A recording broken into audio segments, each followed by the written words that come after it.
BC సభ success అవ్వడంతో వైసీపీకి భయం మొదలైందని కంచటి సాయిబాబు అన్నారు. 80 కోట్లతో గత తెలుగుదేశం ప్రభుత్వంలో రెడీ చేసిన అమరావతి బెల్లంకొండ రోడ్డు ఈ ప్రభుత్వం వచ్చిన తర్వాత 146 కోట్లకు ఎలా పెరిగిందని ప్రశ్నించారు. ఇసుక దొంగ స్థానిక ఎమ్మెల్యే నంబూరు శంకర్రావు ఇసుకలో ఎన్ని కోట్లు అవినీతి చేశారో అందరికీ తెలుసని ఫైర్ అయ్యారు.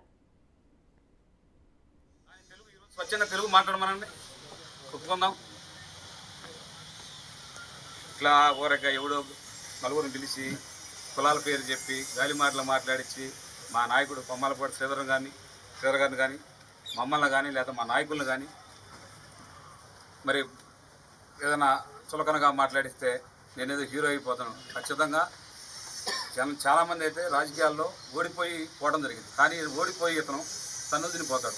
రెండోది కూడా జరిగింది. దాని విషయంలో ఓడిపోవడంతో పరాభవం కూడా జరిగింది. ఒక ఓడిపోవడమే కాదు, ఓడిపోవడంతో కూడా పరాభవం కూడా జరిగింది. అదొకటి గుర్తుపెట్టుకొని మరి అద్దులు తెలుసుకొని మాట్లాడటం నేర్చుకోవాలి. రాజకీయ నాయకుడు అంటే చెయ్యి, నువ్వు గెలిచింది అభివృద్ధి చేయడానికే, నువ్వేం దాన్ని గొప్పగా చెప్పుకునేదే ఉంది. అది చేశా ఇది చేశానని గొప్పగా చెప్పుకోవాల్సిన అవసరం ఏముంది? చెయ్యి, నువ్వు చేసుకుంటూ వెళ్తా ఉండు. నిజం జనం నమ్మితే నీకే వేస్తారు ఓట్లు.